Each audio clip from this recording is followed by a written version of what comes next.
This Week in Virology, the podcast about viruses, the kind that make you sick.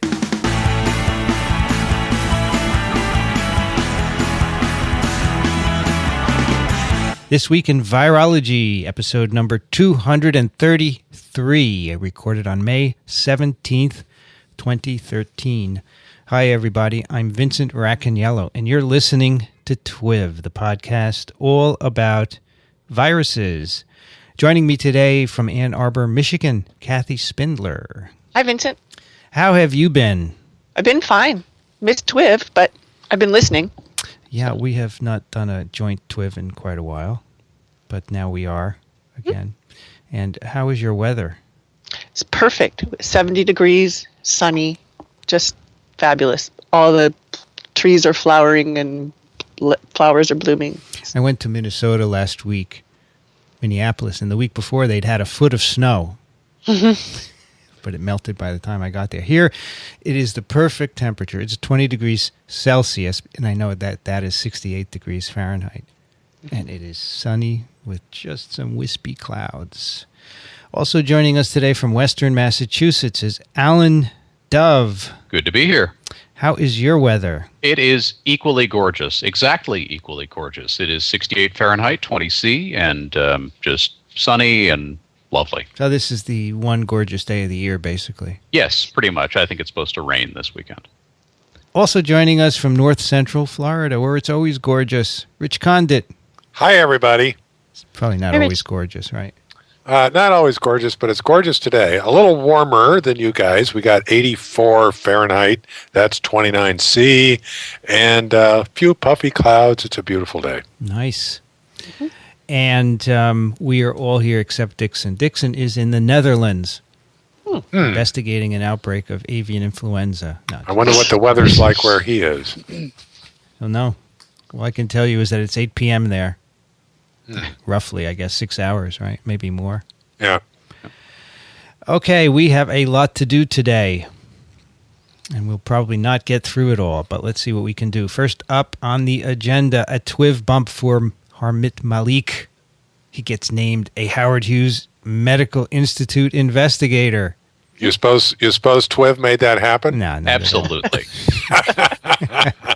I figured we'd just take a little credit. Well, a well-deserved award. Yes. Mm-hmm. You know, absolutely. He'll make good use of that. Terrific. Mm-hmm. So they had 1,100 applicants for these big money grants, basically, and they awarded 27. And so I think he's great. That is perfect award. Absolutely. I don't know any of the others. I haven't looked at them, but he is certainly deserving. You get a lot of money for like 7 years, I think, and then you renew it. And so it's really good in these times of tight NIH budgets. That's why there are 1,100 people applying for them. Yeah. So congratulations, Harmit. Well deserved. We have a follow-up from the TWiV in Minneapolis from Jordan. Love all of the Twix podcasts and find them to be a great soundtrack for long hours with the epifluorescent microscope. While listening to TWiV 232, when you asked about apobec proteins in old world monkeys, I thought for sure someone would mention the work of Michael Ammerman's lab. I've attached their PLOS Pathogens paper from earlier this year examining the coevolution between old world monkey apobec 3G and the SIV-VIF proteins. In this paper, they state that SIV may have an origin in old world monkeys, perhaps over 12 million years ago. Enjoy. It's a very nice read. Jordan is a graduate student at the University of Wisconsin-Madison. Well, we'll be talking with Mike Ammerman on an upcoming TWiV, right, Rich? That's right. So terrific. It's all fate. We will certainly talk about this stuff. Mm-hmm. I can't believe we didn't talk about apobec before, because I actually know something about apobec, and the only thing I know is stuff that comes up on TWiV. Yeah, we haven't really right. We haven't really talked about it. And I told Reuben Harris that, and he made fun of it. By the way, he was extraordinarily articulate. He is about this. I like that. I'd never even heard of the guy before. Well, he really told a riveting story. No, but I don't know anything. You don't know anything. Because he hasn't been on TWiV. Yeah, I liked him a lot. He was very eloquent. Yeah, I got to have that was him great. This idea that apobecs are involved in cancer is pretty cool. Mm-hmm. They had a big Nature paper about that, and that's a big deal, I think. So we'll hear more about apobecs and HIV and SIV from Emmerman, so we'll leave it at that. So I sent Jordan's email to Ruben, and he said, this paper is nice, but it focuses exclusively on apobec 3G, with little regard to other 6 family members. We were discussing the differences between the genetic makeup of each species. In any event, I wish we had a bit more time to discuss functions and do the topic more justice. Yeah, well, when you have 4 people on, you can't dig very deeply. Next one is from Brian, who writes about our episode 231, which was hepaviruses and pegiviruses in bats and rodents. During the discussion, you, Vince, sought clarification on the definition of zoonosis. Ian offered the definition as a recent animal-to-human transition, particularly when we know the origin. You all came to be satisfied with that parameter. I agree, though I think your larger esoteric thought exercise was underengaged by your colleagues. In theory, aren't all human viral pathogens zoonoses? Yeah, I agree. Right. I like when I'm underengaged. I wonder, though, if this discussion touches on a larger evolutionary question of speciation itself. Could we not envision a viral system in arms race balance with an evolving primate lineage, co-evolving with its host population through transitional stages of hominoids up and through sapiens? The virus species becomes increasingly diverged and isolated from sister viral taxa as it adapts to its host population, while the host population simultaneously becomes reproductively isolated from its own sister taxa. This could clearly be a non-zoonosis origin. The virus did not come from an opportunistic cross-species event, but was always present within the population. Together, they now just stand in a different ecological evolutionary space. So he's saying that it's been with the species for a very, very long time. Yeah. But it had to enter at some point, though, right? Well, because the viruses all probably evolved way, way long ago, around, when cells first emerged. That's my thought, is that all the 7 genome types, they're all back then, and then it's just a matter of evolution. yeah, but from the original arising, could they not, then co-evolve with species that, grow up out of the soup, right? You're tracing the soup all the way to primates. That's what you're saying? The soup. I'm going back to the primordial soup. I'm going back to the origin of viruses. Yes, the soup all the way to primates. Saying that they're all zoonoses is almost like saying, where do the other critters get their viruses, right? It's almost like saying that humans were naive of viruses, or primates were naive of viruses until they got hit up by these things. It doesn't make any sense to me. Okay, it's like how are primates or humans any different than any other species that has viruses? Well, we're not very old. That's the thing, right? So humans, Homo sapiens are not very old. That's why I say human infections are okay. So I'm liking this third paragraph that you just read here, of the notion of viruses growing up with us as we evolve from some ancestor species of some sort. Yeah. Sure, I don't mind it. That must have happened, at least in some, maybe not necessarily in humans, but in some lineage somewhere. Yeah, sure. Things are constantly speciating and forming varieties, and they're going to have viruses, and those viruses are going to co-evolve with their now reproductively isolated hosts. All right, so let's take Homo sapiens, and you go back through all the hominids, right? Mm-hmm. And the pre-hominids, and what's before that? Jeez, I don't know. All right, there's something before that. It goes all the way back to... It goes really a long time ago. So what we're saying is that those viruses stayed with that whole developmental... I guess that could happen. Why not? Well, the question really becomes, how far do you have to go back before it doesn't count as a zoonosis? Yeah, right. Because a zoonosis is leaping from an animal to a human. If it was leaping from an animal to a Neanderthal, Is that an animal-to-human transfer, or No, it's not a human. So if we want to Right. strictly define it, then it's only right? So yeah. if you strictly define humans as Homo sapiens, then any prior ancestor prior to Homo sapien that carried a virus that is now with us, that would count. I can't think of an example, but Yeah. that doesn't mean it's not there. So he's right. It's possible. It's just I don't. We think we need to proven. engage Harmit with this question. Yeah, it's a good question. I'll bet you he has thoughts on this. And certainly, endogenous retroviruses have been with us far longer than that. Right. And then he continues, the origin of poliovirus could well fall within the scope of a non-zoonosis coevolution theory. We see evidence of polio in antiquity, Egyptian art, suggesting a long-term human coevolution. Given its fecal-oral transmission, being primed for close association, group dynamics, perhaps it has long thrived with primate tribes, and perhaps agriculture and population growth facilitated its continued success in humans, whereas common ancestor strains in other primates were lost stochastically over time or are yet to be found due to the comparative under-success of their hosts. Questions of what are speciation events and what mechanisms facilitate them are still so difficult in evolutionary theory, but we further know so little of the role of pathogens on this process. However, we do know one critical transition brought on by a virus, syncytian. The most significant evolutionary transitional event in mammals was the result of a retroviral coevolution. How many other evolutionary speciation events have been viral-driven? Could a viral system have facilitated the developmental transition to complex body forms during the Cambrian explosion? There may well be numerous smaller-scale viral burdens have forced host populations into isolation, resulting in speciation events. It probably happens regularly in bacteriophage systems. Love the discussion of new viral survey results. I often describe my research focus as defining constraints in viral adaptation. In a recent meeting with my PI, I told him this may be a poor choice. As we continue to survey more of the global virome, it's clear there are none constraints. We're surrounded.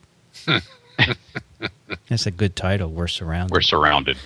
It sounds like Brian thinks about this a lot, right? Yes. Which Sounds is like cool. Brian thinks a lot. That's good. He's a postdoc at Yale.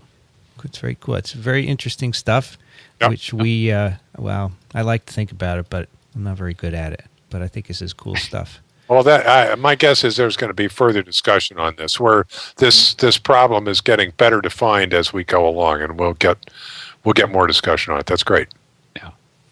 All right. That's it for our follow-up. You know, we miss a lot of follow-ups because these off events that I do, Minneapolis and Lipkin, I don't do any follow-ups on those. So then those we do have some, but I don't do them, so we miss them, and then they get put in the queue, which is sad, but that's the way they fall. All right, our first paper was published in Science Express, and which means it's an early online version, right, Alan? Science Express. Right. And then it eventually comes out in Science? Yes. All Yeah, right. so the papers that show up in Science Express, they've been through the peer review process. They're waiting in the publication queue, and this is a mechanism for science to put them out there so Yeah. people can start talking about them and reading them. But then they're not bound to the page counts that they have available. All right, this certainly has generated some discussion. This Yes. is a paper out of China. H5N1 hybrid viruses bearing 2009 H1N1 virus genes transmit in guinea pigs by respiratory droplet. By Zhang, Kong, Zhang, Gao, Deng, Shi, Chan, Lu, Guan, Bu, and Chen. And this is an interesting study, I think. It's a very good study. It's gotten a lot of criticism, which we'll possibly get into in a moment.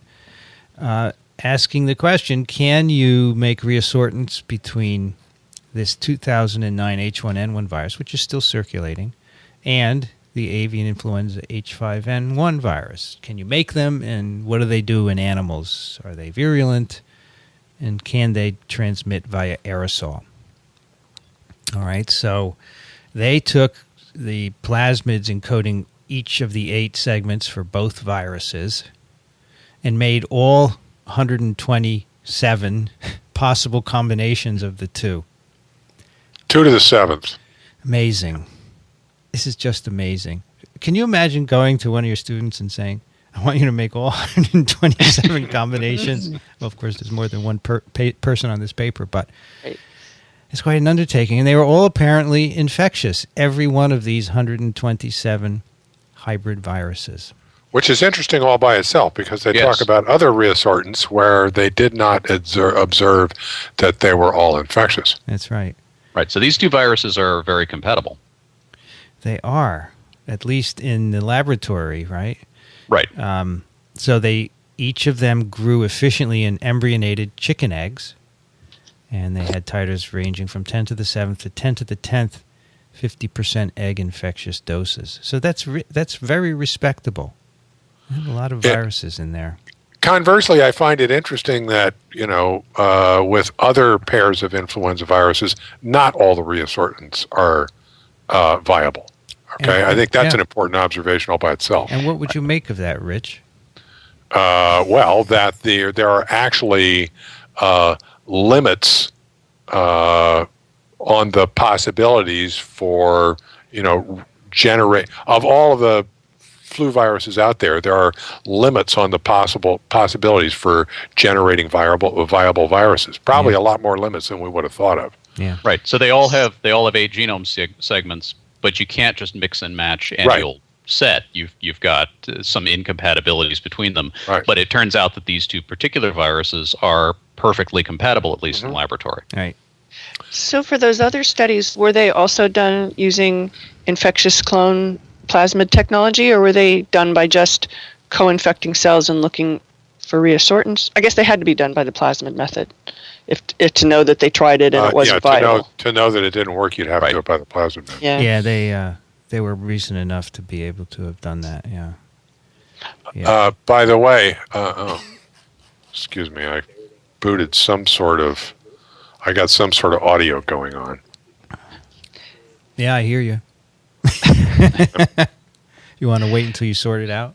I just turned off the speakers and that did it. Okay. I don't know. It's something. At any rate,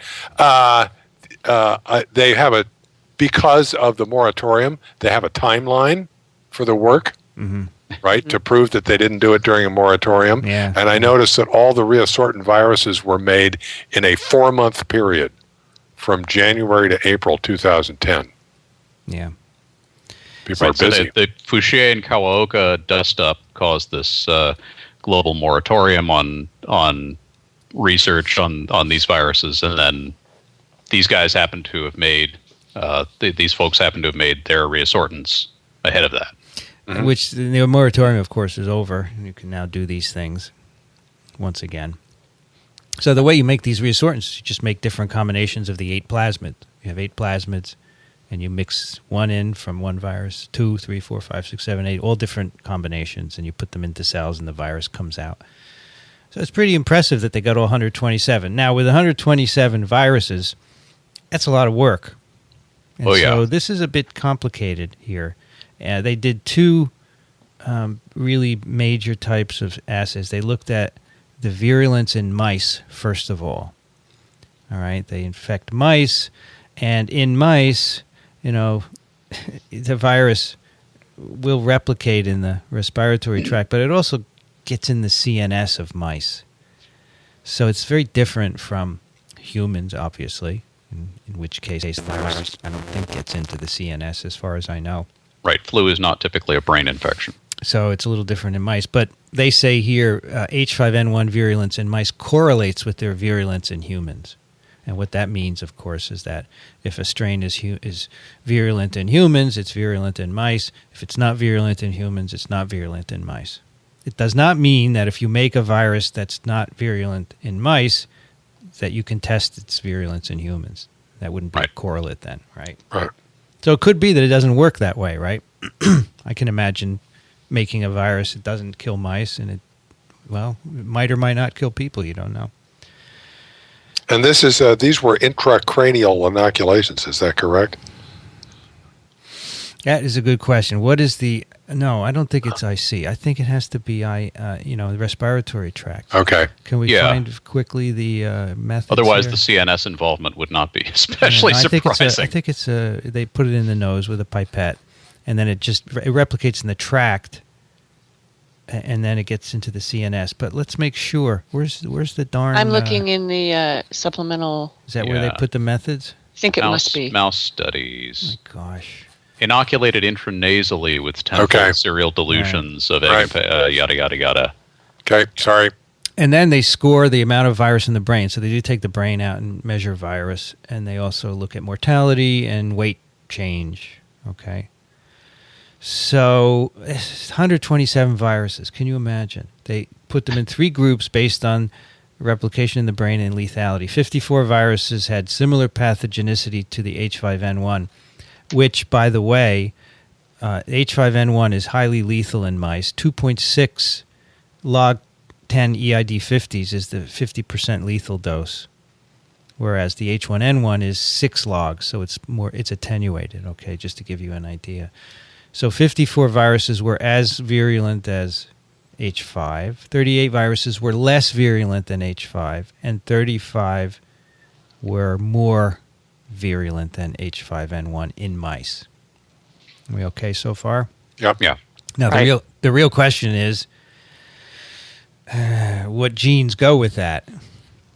And we'll go through it a little bit here, but I don't see there's any particular pattern. They have this figure 2A, which is quite nice. They have all 127 viruses at the top of the figure, and then they're color-coded according to how virulent they were. So red is more virulent, black is the same, and blue is less virulent, right? Right. So you look at the red ones, you can see that like R123, which is H5N1 with segments 1, 2, and 3 from H1N1. Is that correct? Yeah. Mm-hmm. That is more virulent than H5N1. So just giving it 3 segments, 1, 2, 3, which encode the subunits of the polymerase, make it more virulent. And then there's some other ones. All the red ones seem to have polymerase subunits, R13, R135, R235, so that has a subunit of the polymerase, R3, R3 and 5, and R1235. So I'm looking at all of them, and all of them that are more virulent, that are red, have at least one subunit from the polymerase, right? You guys, am I right on that? I think so. I think so. So that was the pattern I looked for, because otherwise it's hard to parse these data. Now, the polymerase is an interesting entity because, of course, the RNA polymerase is what makes more genomes, and if you make more genomes, you can make more virus. So we know that the avian flu polymerase doesn't work so well at mammalian temperatures. So it may be that giving H5N1 these subunits helps it to grow better, to have a better RNA polymerase, and that may translate to virulence. So they do polymerase assays at 33 and 37 degrees centigrade, and this is kind of a measure of the activity and the temperature sensitivity of the polymerase.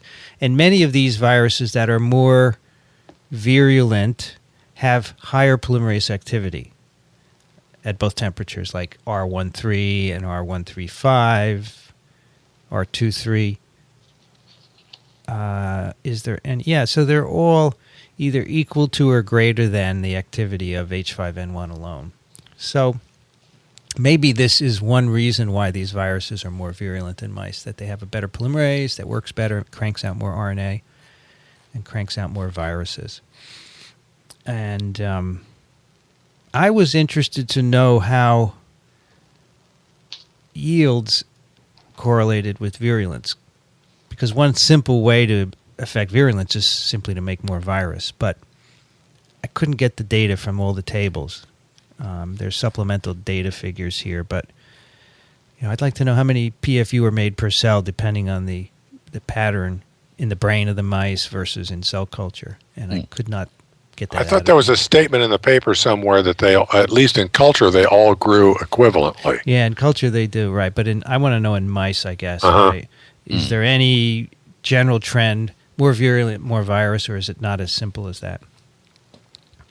Anyway, they basically have this summary statement that the components of the polymerase contribute to virulence of the viruses in mice.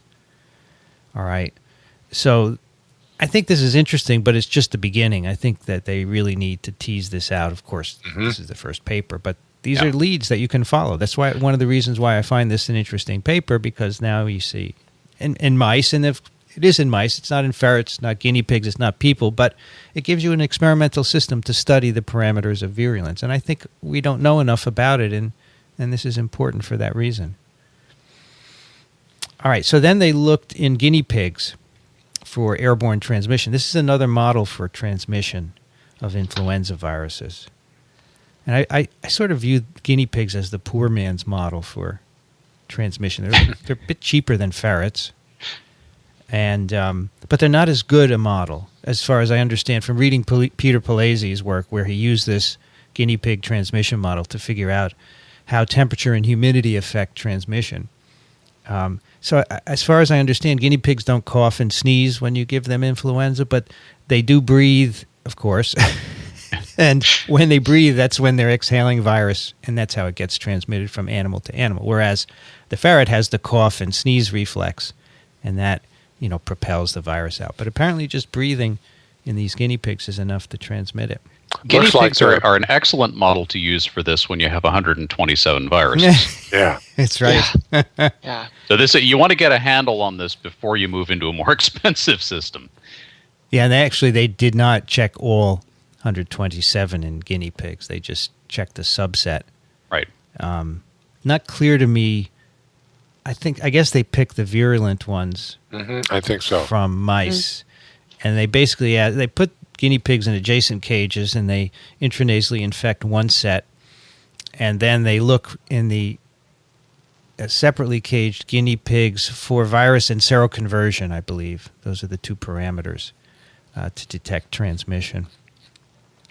And I actually made a chart of this because I found the paper too complicated to. I really like your chart. I think your figure helped tremendously. My feeble, aged mind. So I made H1N1 all green, and I made H5N1 red. I think those are appropriate colors, right? Sure. Yeah. Well, I actually have to. This is a totally off-the-wall comment, but for somebody who's red-green colorblind, it might be not that easy to tell. And there are acceptable reds and greens that you can use that are distinguishable for a red-green colorblind. Are you colorblind, by the way? I want to know what it looks like. This came up for me because I had just printed this out on my black and white printer, and I couldn't tell you your red from your green apart. Yeah. So if you had made, red and white, I could have told it. But I chose the colors because of the danger implications of the colors, right? Right. But I didn't think about that, and I should have. My buddy Nassim is colorblind. I'll have him look at this. Look at it, see if he can tell any kind of shading. Anyway, so I divided them into highly efficient transmission, and they have a way of defining this based on how many guinea pigs are infected by air and seroconverted and all that. Highly efficient, less efficient, and no transmission. So the H5N1 does not transmit among guinea pigs, and the H1N1 transmits very efficiently, right? Now, the highly efficient transmitted viruses, there are two where you just have to put one gene into H5N1 from H1N1, and it gets highly efficiently transmitted. So, for example, you have all H5 except for the PA that's the third RNA segment, it's a polymerase subunit from H1N1. That virus is transmitted efficiently. So just the polymerase subunit is enough to do it. And also the non-structural NS segment can do it singly as well. And then they have a few combinations of PA and P, which is transmitted highly efficiently, and a couple of multiple. But I found the single exchange is very interesting. Is that the same polymerase subunit that's been implicated in other genetic studies for transmission? I know there's one of the polymerase subunits. So that's PB2. Okay. That's different. So no single PB2 exchange was transmitted, interestingly. Okay. Yet the common wisdom is that you need this change in PB2, which is a change from E at 627 to K, glutamic acid to lysine. Right, Kathy? Sounds right. Yep. To get replication at higher temperatures, but this H5 virus doesn't have that, and yet it could transmit among guinea pigs. So those are highly efficient transmission. And then efficient, the next step down, there was one virus on my chart, which is all green, all H1N1, with the HA from H5. I think that's interesting because this H5HA, of course, prefers alpha-2,3 linked sialic acids. That virus does not transmit among ferrets because Kawaoka made that virus. And even if you adapt the H5HA of that virus to recognize alpha-2,6, it still doesn't transmit among ferrets. Guys, seeing this, it's really different from guinea pigs, right? Yep. So that's really curious. And I read somewhere people think that guinea pigs have a lot of alpha-2,3s in their upper tract, and maybe that's why it transmits well. But couldn't you also argue that the 7 green segments here that you have drawn aren't identical to the 7 segments of the Kawaoka virus because it was from a different H1N1 to start with, right? I suppose, yeah. No. Yeah, you would actually need to take the Kawaoka virus and put it in guinea pigs to see if this is the case. Yeah, I don't know if these people are all using the same plasmids or not. Probably not, so that could do it too. And these guys didn't test these viruses in ferrets, They did not, no. They did not, but maybe they'd like to, right? Sure. Then there are 2 viruses with less efficient transmission, and these are all H5 except single exchanges from H1N1, the neuraminidase gene alone, or the M protein gene. So it's not as good as PA or NS, but, it's transmitted. So we have 4 single gene exchanges, RNA segment exchanges, that give you transmission. So why I think this is interesting is, so it's not because you can predict pandemics from this work. It's because you can get mechanistic information from this. You can start to say, why does the PA allow it to be transmitted? Why does NS? Why does NA? Start to do some basic virology. And that's the value I see, which I think is overlooked. Most people say, this is going to be a predictor for pandemic emergence. I don't think so at all. It's a question of longer term versus nearer term, I think. Eventually, you'll need information like this to predict pandemics. This doesn't get us there.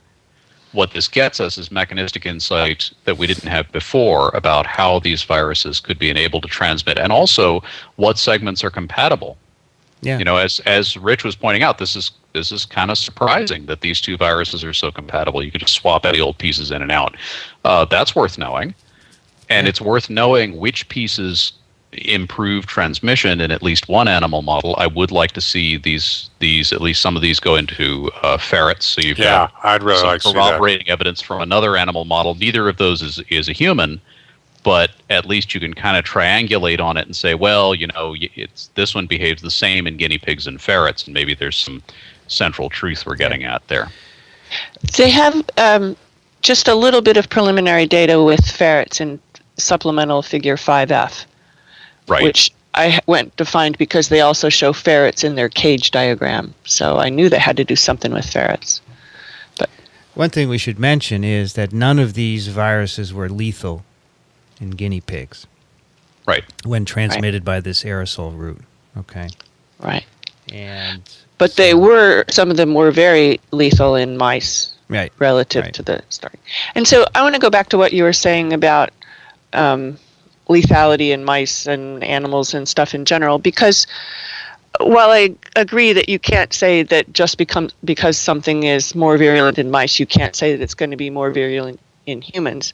However, there are some correlates. For instance, the 1918 flu did not have to be mouse adapted to be able to grow and be nasty in mice. And the 1918 flu, we already know, was nasty in people.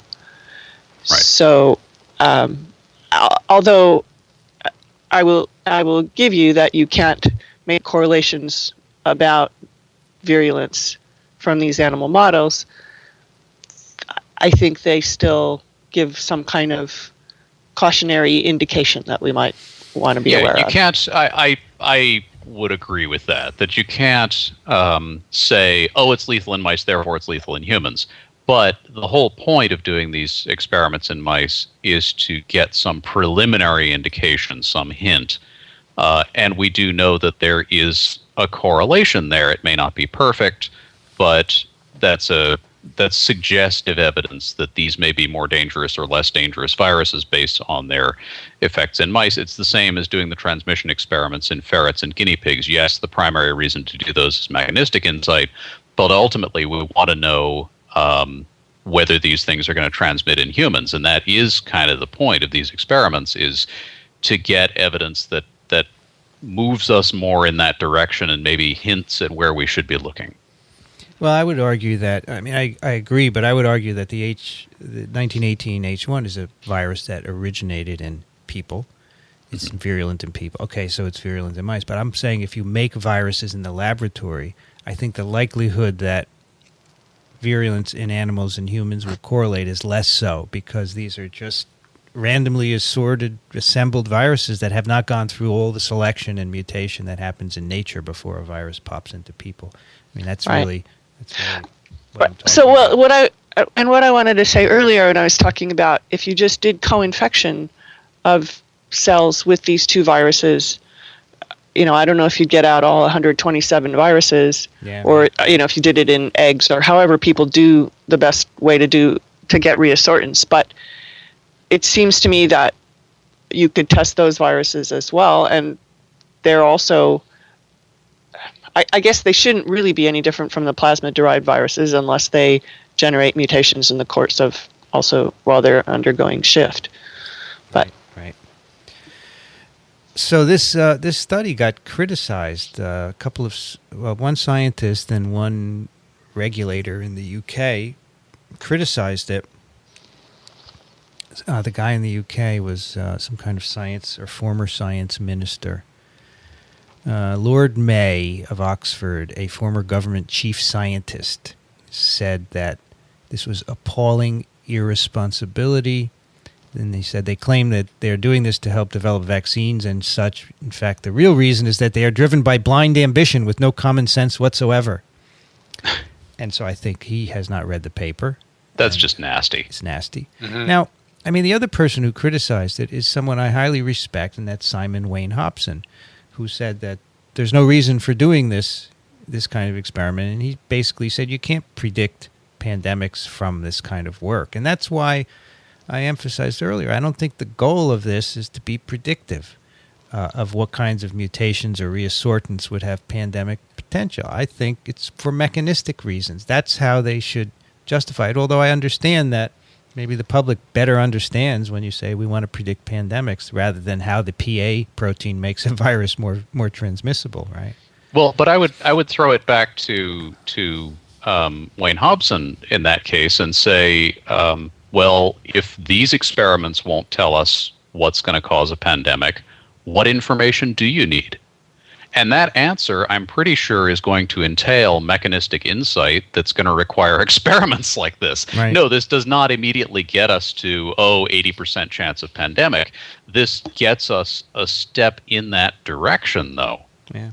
Because this is a prerequisite for understanding where pandemics come from. And it's also probably a prerequisite for things like developing a universal vaccine. We won't know until we get there, but this is the kind of information you need to be collecting. You need to know everything you can about the virus if you want to make progress in dealing with it. Is it fair to say from this that do we know enough to say that the ferret model is different than the guinea pig model with respect to its response to this kind of stuff? Well, it would seem from these experiments alone that it's quite different, right? Yeah, it looks like it to me. So that's one thing that interests me, and the other thing that interests me, a general conclusion, is that it's really complicated. Yeah. Mm-hmm. It's not straightforward at all. I mean, the other thing that Wayne Hobson said is that these could be pandemic viruses, the ones that were made in the Chinese laboratory, and that could cause anywhere between 100,000 and 100 million deaths. That's what he actually was quoted as saying if they got out of the lab. And I just think that's irresponsible because we have no way of knowing whether these would be lethal in people, right? Right. I mean, I think it's good to be careful, and I trust that scientists are careful. That's something that I have inherently. I believe that if you're a trained scientist, you will do the right thing. And I don't think him saying this to the press is useful.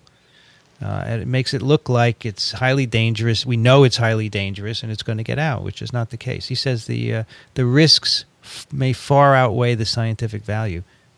I just don't think that's true. I would argue that it would be good if one of these is a pandemic virus. I would rather have somebody create that and have it on hand to study ahead of time and know something about it before it gets out. The odds of something like this escaping from a lab are really, really tiny if it's a properly run lab.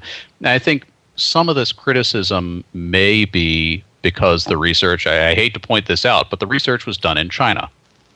I think there's a subtext there that because it's being done in China, it's somehow inherently unsafe. And I would say, if you're going to get to the point of understanding what causes pandemics, at some point, you need to study pandemic viruses. And how do you do that? Well, so, I don't know how you'd find out that any of these. No, I don't know. I don't know how you would find out that one of these viruses is or might be a pandemic virus. But what I'm saying is we're going to have to do research like this. Yeah. And I think everybody who's doing this research understands that there's danger associated with it and takes precautions. I mean, I think it's the first thing in the supplementary in the methods section here is biosafety and biosecurity measures. And they go on at some length about how all of this was structured and approved and done. And so that's, you need to have this work going on. And yes, it's going to have to be done very carefully. There are risks inherent in it. But I would rather have the work being done than not being done. I don't know if you guys have seen this editorial by Wayne Hobson that was published in Nature back in March. It's useful for everyone to take a look at. I don't know if it's open access or not, but it's called H5N1 Viral Engineering Dangers Will Not Go Away. And it has a quote from him in the middle. Influenza virologists are going down a blind alley, and the powers that be are blindly letting them go down that alley. So his argument is that all these experiments of gain of function, he thinks the virological basis for it is not even sound. And then he's worried that they're going to get out and that we haven't talked about the proper containment. He said, we came out of this moratorium without having really resolved anything. What do you guys think about that? Is this a useful criticism or is it not? I think he makes some good points about the process for oversight. I mean, I don't agree with his argument that this is dangerous research that shouldn't be done. I think I've made that clear. But he does, a lot of his argument boils down to the moratorium and the way this has been handled, and the WHO meetings on it haven't really addressed at least the public concerns. And I think perhaps that's a process that there should be more, more of I think everybody has called for an Asilomar type conference that he's calling for at the end here as well. And he may have a point that there needs to be a more open engagement and a more stable policy so we don't have to keep having this same argument. Kathy, what do you think? I think I'm pretty much aligned with Alan. I think that some of the way he put this is not productive in terms of informing the public. It's a little bit of, trying to be scary, and he didn't necessarily need to do it that way. But I think he makes these points that maybe the public is not yet satisfied that they know enough about what's going on or that this has been discussed enough. And whether that's true or not, I'm not sure. Yeah. Are you, Rich? Well, he's there is some. What does he say here? He makes the prediction that a highly pathogenic and transmissible virus will be made within 2 years. Yeah. Okay. So I don't see how he can do that. I don't really agree with that, and so that colors my opinion of the rest of the article. It is so, clearly his opinion is that this stuff is dangerous. I don't think so. I think that from what we've seen so far, the work that has been done, I think is really interesting, really informative. I think it would be not a good idea to shut it down completely. I think a more open discussion and a continuing discussion is important. He does make the point here that the moratorium was called off by 40 flu researchers, not funders, governments, or international bodies. Okay, right. So yeah, he's calling for a wider discussion, and I think that that's perfectly justified. However, I think that what came out of the guidelines during the moratorium were quite reasoned arguments about what sort of experiments are acceptable, what sort of experiments should be looked at more closely, and the containment conditions under which they ought to be done. And as I understand it, there is an ongoing discussion, at least in the NIH and some of the other funders, examining these guidelines further. And there's going to be a process to look at experiments and try and understand which ones might be too scary. So there is an ongoing discussion. I think the idea that you need more of a discussion of the possibilities and what you might do in certain events is fine, but for him to be scary like this, I think is inappropriate. I don't agree with him that these are bad experiments and necessarily dangerous, but why couldn't he just say we need to talk about this because we haven't done it after the moratorium? I think that maybe he figured he wouldn't get any attention by doing just that. So I'm a little disappointed because, as I say, he's a good virologist. He's done some great stuff, and as we've said, we think this work is meritorious. So take a look at this. Do you know if it's open, Alan? Can you? It is. I clicked on the link in the good.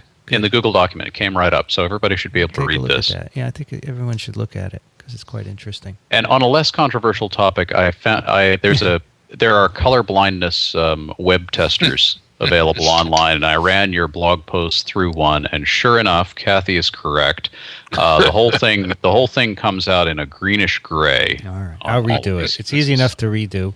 I'll just change all the colors. I apologize to all the TWiV, the colorblind TWiV listeners. Yes, I'm sorry. Well, I'll get right on it. In fact, and the way I found out about that is somebody on a committee that I'm on is colorblind, and then someone else said, "Oh yeah, but and when people present immunofluorescence red and green, there are ways to do it so that people can see it, and it's probably, as Alan just said, running it through some kind of web tester or something. There are ways to do it." I should put that link in the show notes, Alan, so that I'll remember it. So red and green are the ones that you have to worry about? Well, there's red, green, and then there's blue, yellow color blindness too. So I don't know about that. Yeah, this web tester, I'm just pasting it in here right at the end of the notes. There we go. Okay. I have a pair of those old-fashioned red-green 3D goggles. Sitting here right by my computer so that Nassim can look at my immunofluorescence and see what's going on. That's cool. That's very good. All right. Let me. I've been fooling here on the side here because my laptop that I record TWiV on is running out of space. So I'm throwing things out madly. Just threw out all the plaque movies of Vaccinia, Rich. So our goal is to make this episode long enough that he's deleting the operating system. Yeah, so I will. I mean, I have those movies elsewhere, but it's now I got 3.5 gigs of free space, which should last us the rest of this episode. All right, let's do an update on H7N9. As far as I can see, I have an update on ProMed Mail. And you guys may have a better number. 132 confirmed H7N9 cases, 33 deaths. Right. That's the latest. I have a ProMed Mail post from May 11th, which is 6 days ago, but that's the most recent one that gives the numbers. Yeah, I've got the May 16th WHO update is 131 cases, 32 deaths. Right. And they say that the new case rate is kind of slowed down in the month of May, and there's an update over at WHO, right? These weekly summaries, which one of them is an epidemiological curve, and you can see that there are far fewer cases in recent times. So we have a 16th May update that's from yesterday. Well, let's see what that one says. 131 cases, 32 deaths. Yeah, that's the one. That's the one I was just looking at. And the chart is very interesting. It is falling off. Yeah. And as far as I know, the source is still not known. We still don't have human-to-human transmission. Right. They still have not figured out which fowl it's come from, right? Or whether or not there might be another reservoir. Yeah. Right. I think it's quite interesting that there's so many, 130-some infections, and they don't really know what the source is. And they're quite geographically diverged in the country, right? Yeah. So that's unusual. It'll be interesting when they sort this out. I think there was a ProMed Mail just today post which indicated that they had gotten it in another province from a bird. Let's see, where is that? Today, avian influenza, China, zoonotic. Yeah, here we go. Guangdong. So H7 virus had been found at a nearby market in Guangzhou, which is, of course, where SARS emerged many years ago. I think it was one animal from that farm, but they don't know if it's the exact virus that we're dealing with here. So really, we don't know much more. Right? It seems that the epidemic is slowing down. It hasn't gone overseas. It just went that one case to Taiwan, the fellow who got it in China. So, yeah, it's scattered around China. There are more cases in some. Jiangsu is 26 cases, Shanghai is 34, Zhejiang is 46, and then the other provinces, it's 1 case here, 5 cases here, 3 cases there. So it's very, very scattered. But they have shut down poultry farms. Yes, live meat markets, right? Live markets, right? And that has impacted the poultry industry in China. Hugely, right? Yeah. All the Kentucky Fried Chicken places are empty. And I read somewhere about some billionaire who's running the chicken industry who's losing a lot of money. Chang Purdue. Very good. So that's really it on that, right? Nothing else. Yeah, there's also this risk assessment. Oh, yeah. Yes. The WHO came out with one. I thought that was a really great article. I thought that really was a nice summary. Extremely well done. An excellent summary of the situation, and it's aimed at everybody. Very readable summary and describes some of what they've done.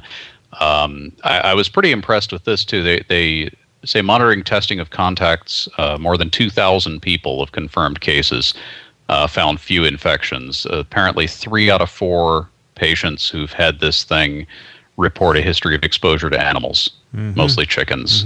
And since they shut down the live animal markets, that's correlates with the decrease in cases. Right. Of course, that doesn't prove that it was coming from the live animal markets, but certainly, that's suggestive. And they also they've tested now over 20,000 people with influenza-like illness. Yeah. Right. And so that's important because you're kind of doing the other side of the coin, surveying, what percentage of our ILI population, our influenza-like illness population, has this. And they found only 6 of them had H7N9 out of that whole population. So it suggests that that this is not some pandemic that's breeding there that's causing a lot of subclinical cases or sublethal cases. It's probably, just these cases that are going most likely directly from animals to humans. Right. And they don't know why it's going away. It could be because they've shut down a lot of the poultry markets, but they also suggest that maybe there's a seasonal influence. Yes. That's interesting. Mm. They say that there is no transmission. There's no evidence of sustained human-to-human. However, 2 family clusters suggest limited human-to-human when there's close contact. And they say that there's no indication that international spread has occurred, and there's no travel restrictions at this point. So what's the season now in that area of China? I don't know. Well, depends on which area of China. Really? It's that big, huh? Oh, yeah, it's a huge country. It's I can see it from Alaska. yeah, exactly. I'm just showing my ignorance because I didn't know that they had different seasons. Beijing up in the north is a northern climate. I mean, kind of a New York type of climate. And then you've got Guangzhou down in the south is a Miami type of climate. But it's all northern hemisphere. We aren't. Flu season here is fall winter, right? Yeah, so it's over here. So the idea that the flu season is over there, right? Yeah, it's all northern hemisphere. It's not. Except for the very southern parts, it's not the tropical dry wet season type of cycle. Okay. So it's the seasons that we're accustomed to, and they're happening at the same time. So it is springtime in China right now, just like it's springtime here. But there's obviously huge variation in climate over that much latitude. Yeah. It'll be interesting to see in the fall, right? The flu in November-ish, whether this virus returns or not. Yeah, I think that will be the interesting. Also, if they choose to reopen the live markets, yeah. I can't. I'm sure can't imagine not doing that. Yeah, I'm sure there's enormous pressure to do that because that's part of the culture and the cuisine. Sure. You go to the market and you buy your chicken. So at some point they're going to have to reopen the live markets, and I don't know if it'll come back. We used to have a live chicken market up in the Bronx, up in Arthur Avenue. This is the Italian area of the Bronx. And there was a building you could go in. It was stacked with wooden cages full of chickens. You could pick one out, and they would slaughter it, and you would carry it home. And they closed it about 2 years ago. And I just wonder why, if it had anything to do with flu. So for listeners that are interested in this, I think these 2 WHO documents, the update with the map and the graph and the risk assessment are both really, really good. Right. Yeah. All right. I think the last story we will do here has to do with the novel coronavirus that emerged not too long ago in the Middle East. It has a new name. Everyone may remember, we talked about this on TWiV. It was originally called Erasmus Medical Center, EMC coronavirus. And because it was isolated from patient material in the Fouchier lab, I guess, there. And now it's been renamed. It's called MERS. But the patient material from which it was isolated originated in Saudi Arabia, correct? Yeah, and apparently, but you couldn't call it Saudi Arabian respiratory syndrome because SARS was already taken. Yeah, there you go. So usually you can name viruses by where they are geographically isolated, and since that was isolated in the lab there, they called it that. But I think they realized it was a temporary appellation. So. But it's interesting. There's an article in Science Insider by Martin Enserink, and he says that the reference to the Dutch lab, EMC, didn't sit well with Saudi health officials, who said that the physician who was taking care of the first patient didn't have the authorization to send the virus to Rotterdam in the first place. How interesting. Well, and then they fired him and sent him back to Egypt. Yeah. So. It's called Middle East Respiratory Syndrome Coronavirus. I guess you would pronounce it MERS. I think so. Right. I immediately wrote MERS on the top of all of my stuff for today that has to do with us talking about this. I'm so happy to have a nice name for it. Yes. MERS and whether MERS, MRSA, a little confusion there. Nah. But it's fine. I just wonder if the Middle East cares about it. Well, apparently they cleared this with a lot of officials from the Middle East to make sure that it was tame enough that it would be acceptable. Right. Saudi Arabia was off the hook because SARS was already taken, but it was also in Jordan or Jeddah. You could have named it after other places.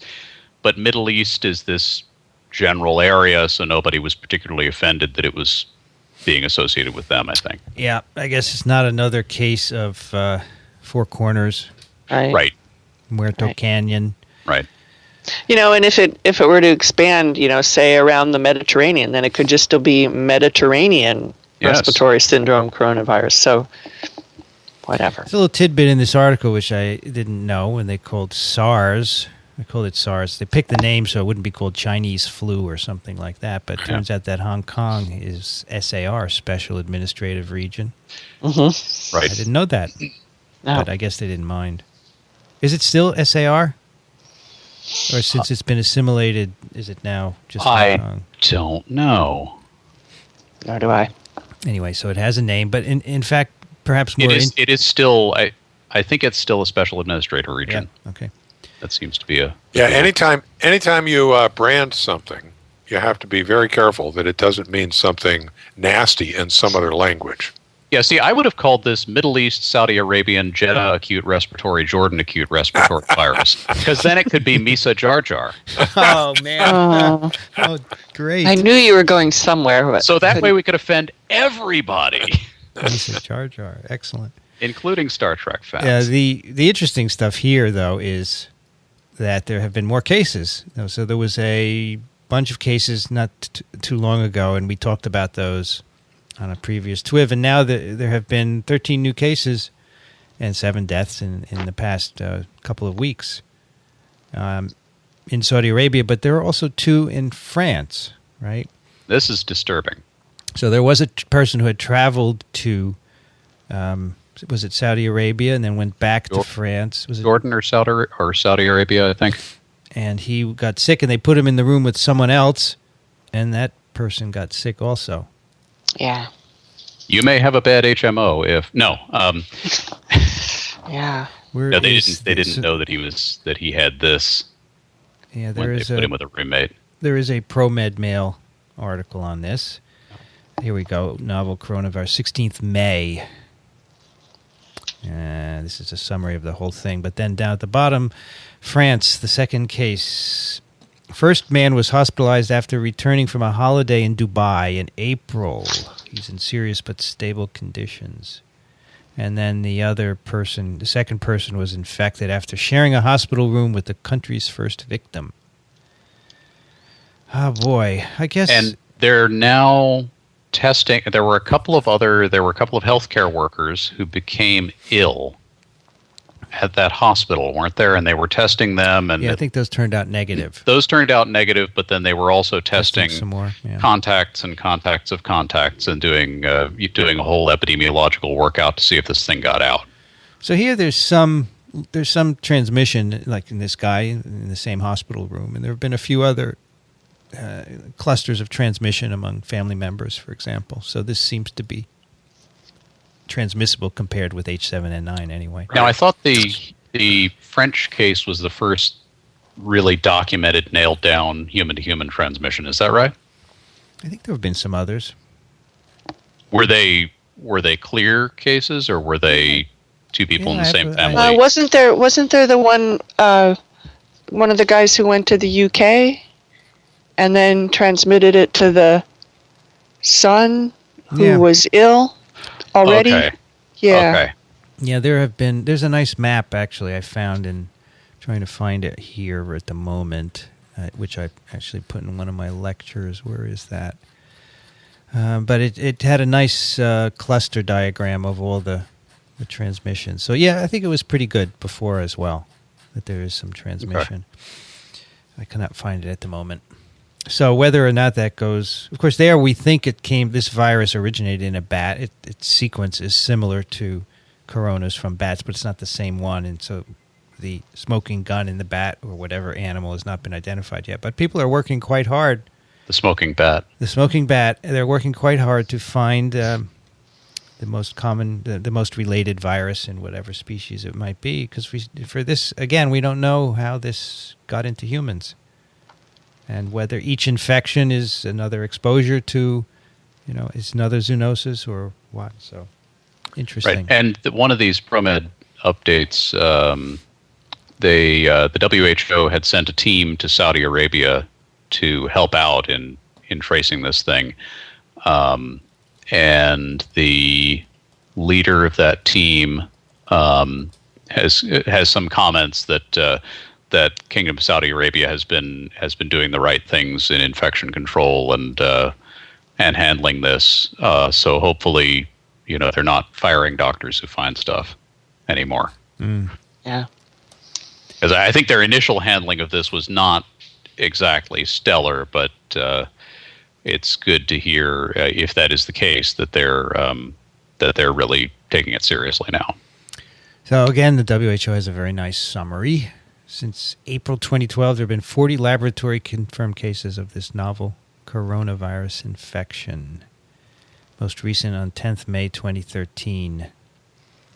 And 2 cases in France, which we talked about. All clusters reported to date have occurred among family contacts or in a healthcare setting. Human-to-human transmission occurred in at least some of these clusters. However, the exact mode is unknown. So far, no evidence of sustained transmission beyond the clusters into the community has been observed.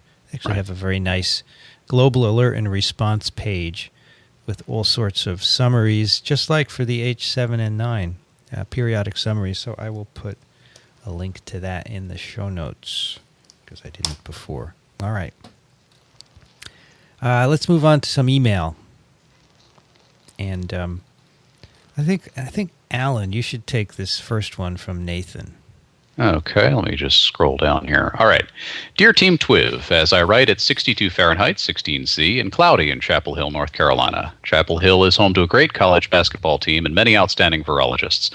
First, thank you all for a wonderful podcast. I try to stay current while catching up on back episodes on my commute. I'm so hooked that when my 6-year-old daughter sees me using earphones, she asks if I'm listening to This Week in Virology.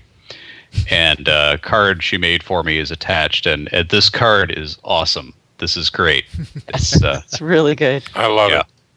So it's a sketch of I don't know, what virus do you think that is? I don't know, but it's scary. I'll tell you. It's a very scary virus. Yeah. Yes, and it's This Week and Virology. So there it is. It's a new fan. Yeah, exactly. Start them early. 6 years old. I think that may be a record. Yeah. I think so, yes. So continuing with Nathan's letter, as a background, I'm a PhD organic chemist who studied under Ronald Breslow in the Department of Chemistry at Columbia. For more than 20 years, I've been practicing biotechnology patent law. I've worked both in a diagnostic company and in law firms. I'm writing because I think you missed the boat regarding a few aspects of your TWiV 230 discussion of gene patents. Let me interrupt you for 1 second. This is the second Ron Breslow person who has written in the past few weeks. I thought, the first was a guy who was a financial person here in the city, and he wrote about memorizing the periodic table, and he was also a Breslow. So TWiV is highly represented in former Breslow people. Wow. It's a good sign. Highly Breslovian. Okay, sorry. Well, I was hoping we would hear from at least one patent attorney on this. So he says, at the outset, thank you for correctly identifying the inconsistency with regard to the U.S. government position that patents on cDNAs should be allowed. A similar inconsistency exists in the ACLU's disingenuous argument that they aren't challenging short sequences such as PCR primers. Isolated cDNAs and primers will match exactly the sequence of human BRCA1 or its complement. If the Supreme Court invalidates the myriad patents on isolated DNAs encoding human protein W, there's absolutely no reason why the same law of nature rationale would apply to invalidate a patent on an isolated DNA encoding a plant protein X, a bacterial protein Y, or a virus protein Z. Similarly, isolated DNAs encoding probes and primers or cDNAs corresponding to natural sequences would be invalid. However, my rare moment of disagreement with the TWiV podcast has to do with the fact that all of you are so opposed to DNA patents. One reason may be that it's axiomatic to practicing patent attorneys that you can't patent an idea. You can only patent an invention. Unfortunately, the question presented to the Supreme Court, are human genes patentable, is an idea. Moreover, it is a carefully crafted, catchy idea designed to appeal to emotions that scientists and doctors are not immune from. It provides Luddites and anti-technology activists with fodder using charged statements such as Michael Wozniak's misguided patent my genes, not my genes. Myriad didn't patent a gene. No one can. Both scientifically and legally, you cannot patent a gene. Moreover, the question presented leads to a muddying of the 4 discrete legal requirements for a patent. It must be new, it can't be obvious, it must provide a recipe, and it must be statutory subject matter. And he gives citations for all this because, of course, this is a letter from an attorney. Myriad received a patent for a new, unobvious, and useful defined molecule, a new chemical entity never seen before as of their filing date, namely an isolated DNA coding for BRCA1 polypeptide, said polypeptide having the amino acid sequence set forth in seq ID number 2. At a molecular level, the isolated DNA has been both 1, covalently modified by precise cleavage out of chromosome 17, and 2, purified from other cellular materials. I can read that attachment and know exactly what Myriad discovered, what products would infringe the patent, and suggest ways to design around their patent. And he suggests Amgen v. transkaryotic therapy or homologous recombination workaround or the various PCR patent amplification workarounds, thus fulfilling the Article 1, Section 8, Clause 8 constitutional goal of promoting the useful arts. Roll back the clock to the time of Myriad's patent filing. No one had a clue as to its specific chemical composition or sequence, the exact chromosomal location where the DNA corresponding to it could be found, or whether or not BRCA1 would have any value as a clinical diagnosis or diagnostic. The 350 million people walking around the U.S. with the BRCA1 gene in their cells aren't infringing Myriad's patents. Those individuals never isolated DNA having the BRCA1 sequence. Contrary to the brief by Eric Lander, the gene fragments or pseudogenes in bloods are not isolated. Furthermore, those arguments relate to whether BRCA1 DNA is new or obvious, not this other... Statutory subject matter. Yeah, it's not statutory subject matter. Similarly, next-generation sequencers never isolate any DNAs, but they sequence short fragments, 100 to 200 base pairs. The scope of protection provided by chemical composition matter patents is enormously broad. It covers any use whatsoever. Pfizer's Viagra patents cover making, using, selling Viagra for any purpose. Many academic scientists and academic law professors find this huge breadth unsettling. However, while Viagra enjoys its 20-year term, other pharmaceutical companies may make their own independent patent-protected products to mimic Viagra's therapeutic effect. When the 20-year term is up, the drug becomes generic and can be bought for pennies. If you can't patent isolated DNA, others could readily come up with alternative methods to design around the Myriad patent portfolio. Those two misconceptions, scope and designing around, have led brilliant scientists such as Dr. James Watson and Eric Lander, or the American Medical Association, to oppose Myriad's isolated DNA patents. It also led to a plethora of academic law professors, government lawyers, and academic and government scientists with no research, development, or commercialization experience to oppose isolated DNA patents. I guess that would include us. Yep. And he goes on and explains that the biotech industry is pretty much built on patent protection, and a lot of that is based around patenting of nucleic acids. He gives some examples: Amgen's patent on erythropoietin, Genentech patents on tissue plasminogen activator, Biogen IDEC patents on interferon beta. But these are all products and uses, right? They're not just the sequence. But you say Yeah, in the but- patent, this is the sequence of what we're patenting, and then we're going to use it for this and that. You're not just patenting the sequence itself, right? I'm not sure exactly what I'm sure there are multiple patents on each of those products, at least one of which is going to be pretty much the sequence. Yeah. It seems still crazy to me that a sequence of our gene is patentable, but he's saying you can't patent the gene anyway, which Right. I don't understand why there's this big brouhaha over what's happening in the Supreme Court then. Yeah, Well- there's some real subtleties here. The word that keeps coming up over and over again in this letter is isolated. Yes. Exactly. What does that mean? You It can means- have a patent on an isolated human nucleic acid. That you can have that, but That you has been can't have a purified. patent on a gene. What does So you have it- isolated mean, though? Purified. Why? That's no big deal. Cleaved out with a restriction enzyme or something, and then Yeah. purified. So, he says that fulfills all these requirements for a patent. I think that's crazy. Just because you can isolate the DNA. And, I know Myriad, when they did it, they didn't know a lot about it. But now, in retrospect, now that we have the genome sequence, Seems crazy that just isolating it would give you a patent. I could see a use patent or a therapy or something, but just the sequence is crazy to me. And maybe I'm dumb like he says, but I don't get it. And the thing is, he makes very compelling arguments, but obviously there are people on the other side, right? Yeah. Who are not dumb people. I'm sure I know for a fact there are equally lengthy legal briefs on the other side that I'm sure answer all of this point by point. Yeah. And you would actually have to, as the court is doing right now, dig down deep into all of these subtleties and make decisions about each individual one. And those individual decisions are going to determine the outcome of the case if the court follows the procedure that it should. Right. Can you continue with his myriad was overly aggressive? So I think that's interesting. This, I think, is a crucial point. Myriad was overly aggressive in their assertion of their patent rights. As a diagnostic testing company lawyer, I would have strongly urged them not to sue providers of second opinion cancer testing. In general, suing your customers or end users is a bad idea. Here, with women already having positive diagnoses for increased risk of breast cancer, it's an awful business move to sue second opinion testing providers. In addition, Myriad never asserted that scientists could not do research with BRCA1 DNA or the BRCA1 sequence. Rather, they enforced their patents against commercial diagnostic testing providers.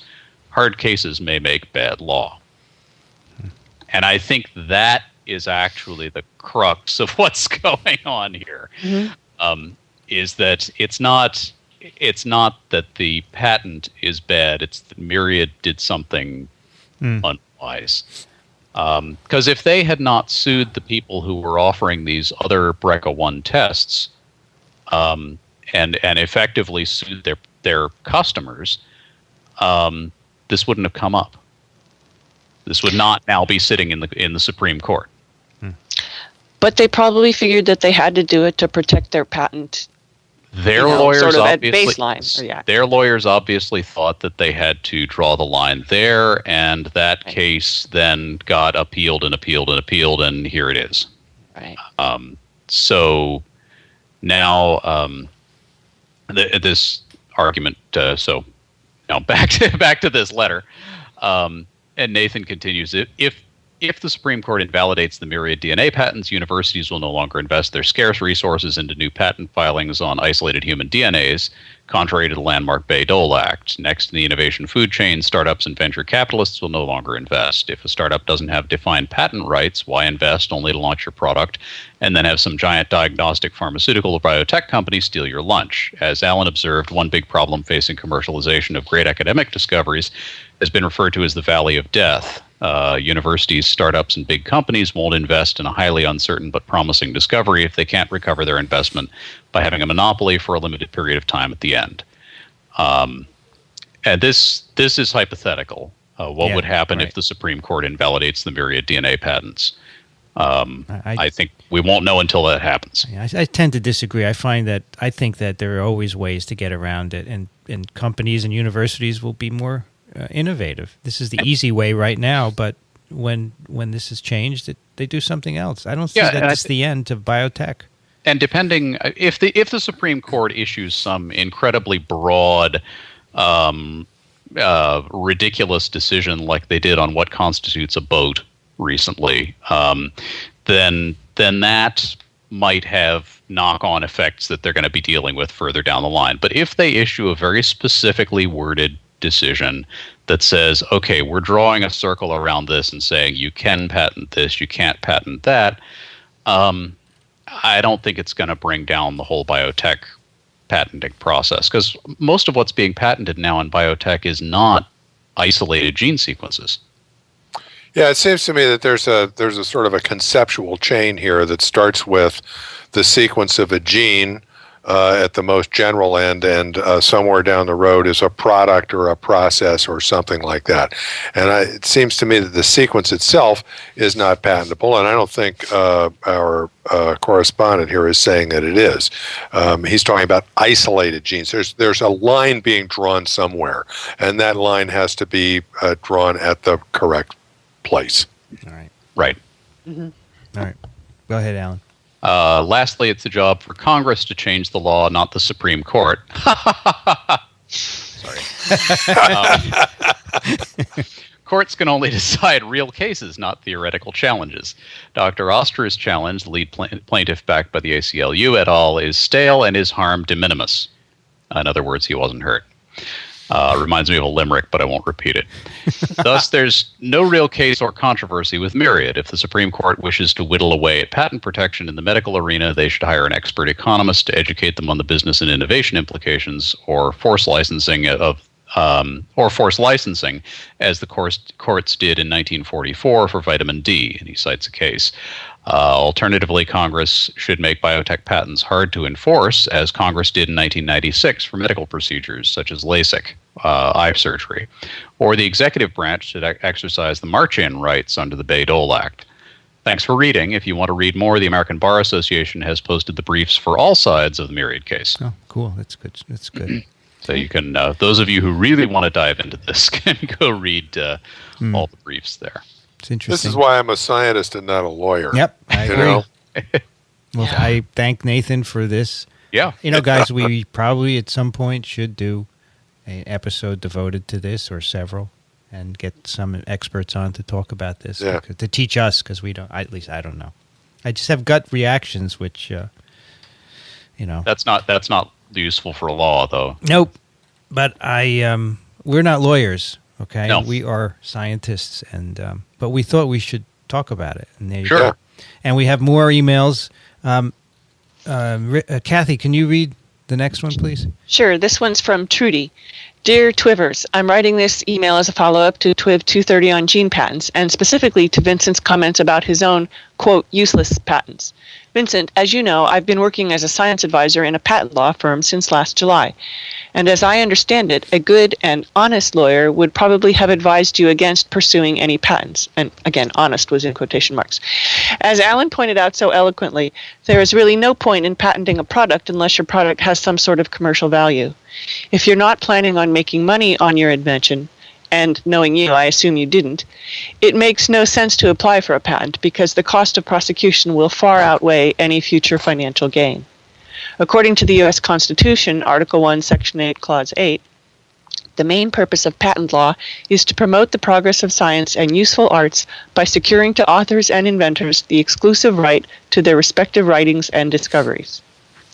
This exclusivity is meant to stimulate invention and disclosure of invention in the sense that the patentees and those who fund the inventor's work are stimulated to make the investments of time and money, being comfortable in the fact that once they complete their invention and get a patent on it, they will have a limited period of time of exclusivity with respect to practicing the invention. This makes a lot of sense if you think of it like this. Let's say a company spends $100 million developing a new pharmaceutical.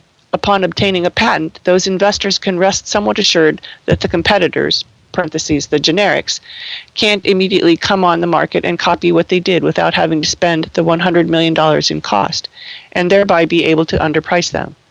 That being said, without patents, a lot of valuable drugs would never come to market or even be invented, because investors would find no motivation to fund the work. And we all know how valuable money is when it comes to research. My firm works with a lot of small startup biotech and pharmaceutical companies, and we are actually trained to advise our clients about the value of a potential patent, as well as the lack thereof. Of course, some clients still choose to go ahead and claim their invention, even if it doesn't really make sense in the long term, but I chalk that up to vanity. Vincent, I'm sorry you've had such a negative experience with lawyers, but they're really not all bad, I promise. Best regards, Trudy. P.S. We've had a really cold spring in Atlanta. It's currently 59 degrees Fahrenheit and windy. I don't know. How can lawyers always know whether something is going to be valuable? I can't imagine that in every case they would know that. Oh, they're not going to know. Well, she says that a good lawyer would advise you against pursuing patents that aren't going to be commercially valuable. I mean, no, they're going to have some inkling about prior patents that had similar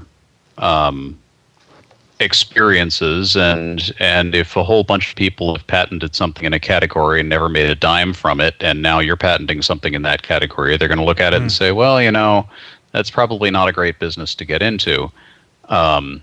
But if you believe that your invention is going to be valuable, and if it's really an invention, then it would be worth patenting. And I'm sure lawyers for a university are going to default to patenting things because they want it to get commercialized if that's possible. I can tell you, Columbia has very high-priced, good patent lawyers from firms here in New York City. And the guy I worked with was very, very smart. He got all of it. I was really impressed.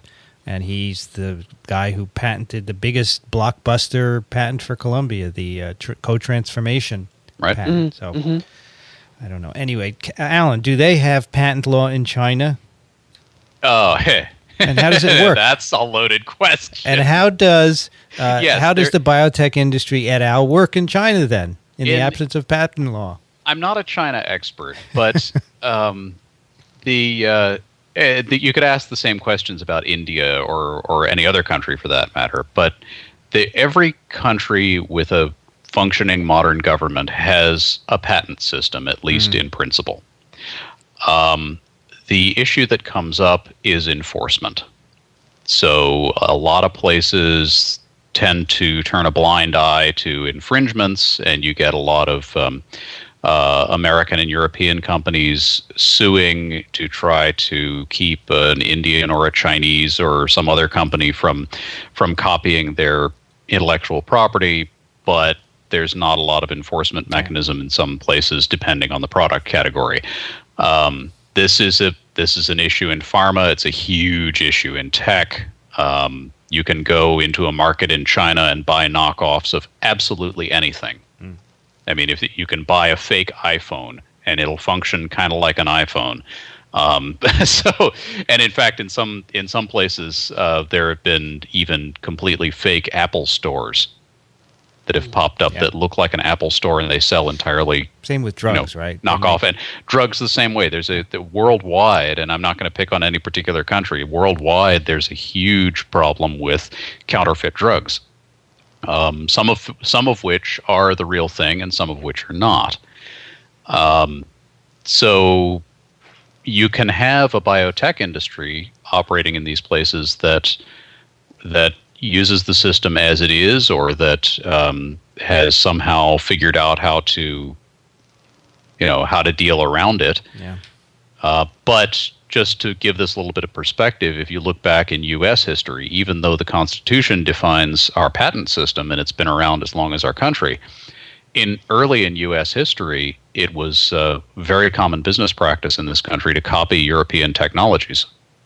So we were the China of the 18th and 19th centuries. And now, what comes around goes around, and we're complaining about other countries doing it to us. Yeah. All right, Rich, can you read the last one from Tom? Sure. Tom writes, in TWiV number 230, you talked a bit about the U.S. patent system. Here's a bit of follow-up. Try Googling U.S. patent system broken to tap into a very lively discussion of patents in the context of information technology. If you want a viewer pick, I'd suggest, and he gives a link, this is an article from last June during a Apple Android patent battle. It provides a good overview of the current patent landscape, along with photos of troll dolls, a tiger over a bloody carcass, and Jabba the Hutt's caged monster from the second Star Wars movie. The last paragraph echoes what I've been hearing for over 15 years. Quote, there are literally dozens of duplicate patents on a specific technology, and there are literally tens of thousands or more patents that should not have been granted due to their obviousness, end quote. I believe that. Yeah. At one time, I heard that the U.S. Patent Office was thinking about a public, quote, peer review wiki system where they could elicit subject matter experts' help with patent examination. Not sure how that's working out. And that's Tom in Austin. Yes, I've written to you previously. You can change the subject line's ending. I just couldn't resist after your earlier using, then dropping that term. This is the FU term for follow-up. It seems so fitting for this email's topic. So there you go. Yeah, what this reminds me of, I have a number of colleagues who have patented this and that. And when I look at a lot of these patents, they just seem silly to me. I don't know if that's a feature of technology versus biotech. I mean, I look at some of the patents that Apple gets, and it's just something they think of, some kind of swipe or something or interface, and they don't even show that they can build it. But with a biotech, you have to show that you can make something or do something, right? Well, there's also this phenomenon, this article that he linked to points it out. In recent years, there's been a vast increase in what are called patent trolls. Yeah.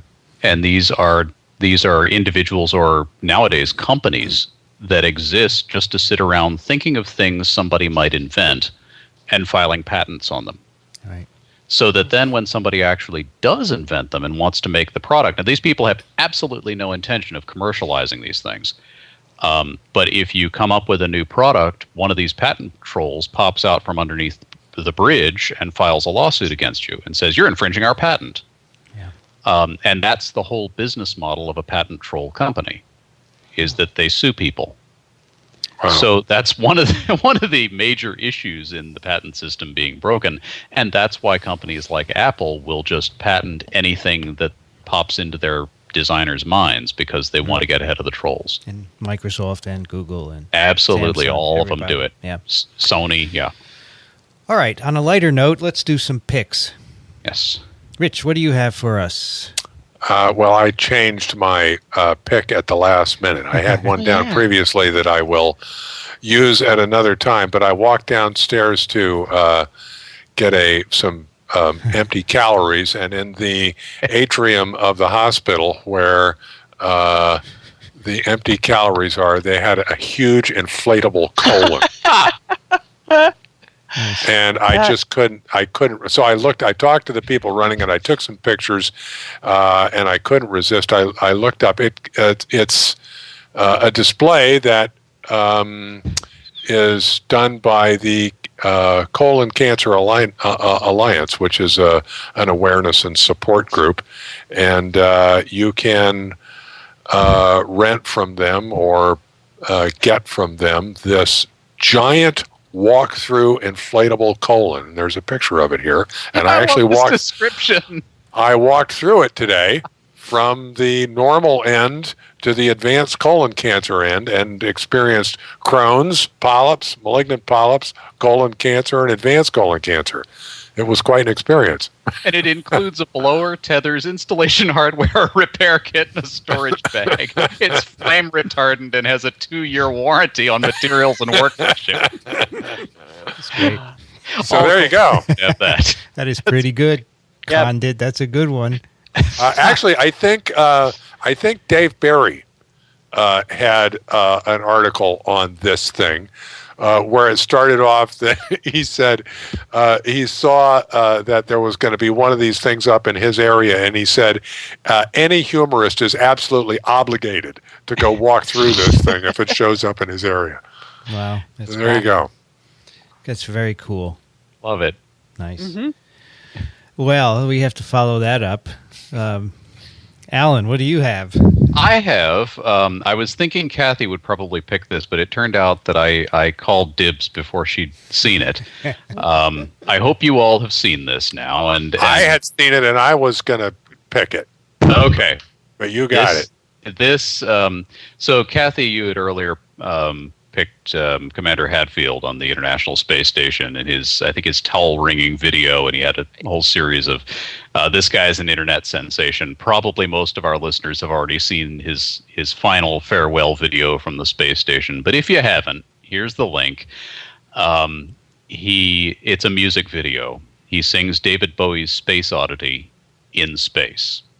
Yeah, it's great. And it's one of the best videos I've ever seen. It's just absolutely wonderful. It's spliced together with time-lapse footage of sunrises and this and that, and him, floating in a most peculiar way and singing a slightly modified version of the song. It's an absolutely brilliant cover.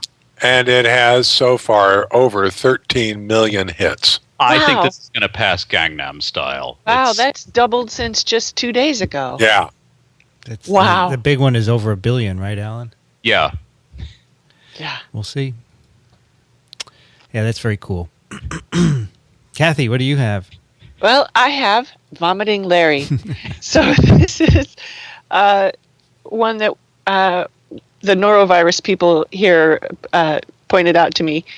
This is the one where the designer or developer of Vomiting Larry describes it, and it's a mannequin-like thing, kind of like the CPR dummies, because she points out how it's got the mouth and teeth and everything. And then she puts into it a solution that has something that's only going to show up under black light, and then causes Larry to vomit, and then she has the black light off, and so she does her best to clean it up, and at the end you can see how well she's done.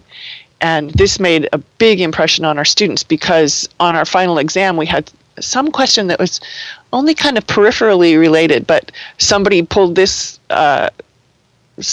this reference out to, and they got points for that answer. So one thing we did note is that if that Vomiting Larry, when he does this thing, he's really kind of standing up, and if you really had the Norwalk virus, you would probably be kind of doubled over. So that's maybe a little unrealistic. But if you search for if you just search for Vomiting Larry, you'll come up with other hits. And the comment on one of the related ones was, "I'm looking forward to the explosive diarrhea robot," which is one of the other things that you get with the noroviruses. So.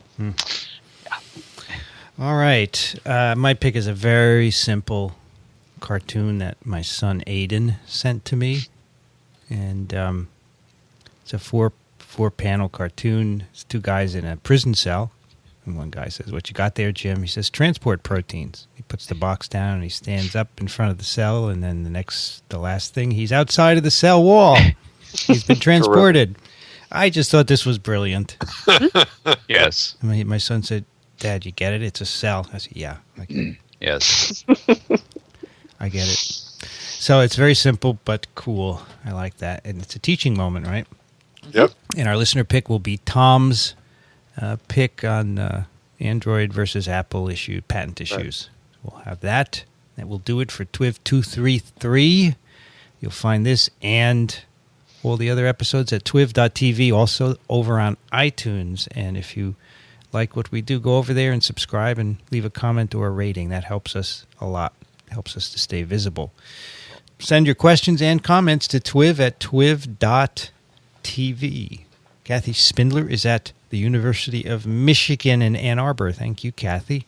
Thanks. This was fun. Good to learn a few things. Always. Especially about patents, right? Oh, yeah. Which I know nothing about, but I like to complain about, clearly. Rich Condit is at the University of Florida in Gainesville. Thank you, Rich. You're quite welcome. I was looking forward to this. I missed it for a couple of weeks there, and it's nice to be back. It's good to talk to you guys. Glad you missed it. We do have a good conversation. Alan Dove is at alandove.com and on Twitter. Thank you, Alan. Always a pleasure. Hope you learned something. Absolutely. But you know all about patents, right? No, I know virtually nothing about patents, but, I've in Land of the Blind, a one-eyed man is king, right? So... I'm Vincent Racaniello, and you can find me at virology.ws. You've been listening to This Week in Virology. Thanks for joining us. We'll be back next week. Another TWiV is viral.